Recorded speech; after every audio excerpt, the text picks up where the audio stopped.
เด้ออย่าตำกระปุ้นน้ำกันเด้อ กระซ่าเลย ตำใส่กุ้งโซดแซ่บๆจ้า เนี่ยเราอยู่ตั้งพักกระถางให้ เผ็ดจัดจ้านดี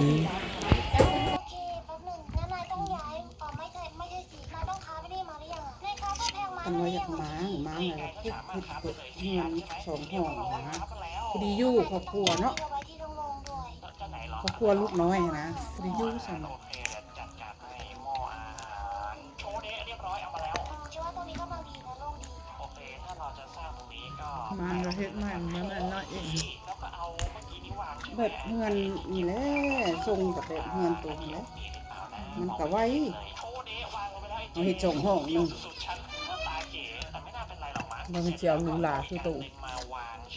ดอกง่ายก็ธรรมดา ใช่แล้วเพราะว่า สองห้องย้อนเข้าไป ธรรมดาลีนี่แล้วล่ะฉันไม่แน่ใจ มันกินมากค่ะเขายัง กิน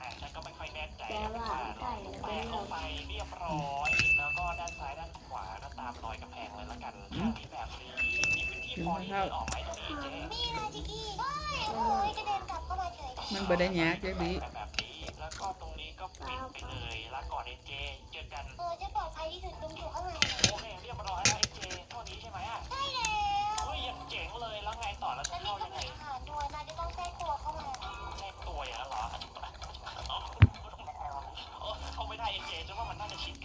เอาอย่างนั้นเหรออ๋อจริงด้วยอาจจะต้องขยับอีกนิดนึง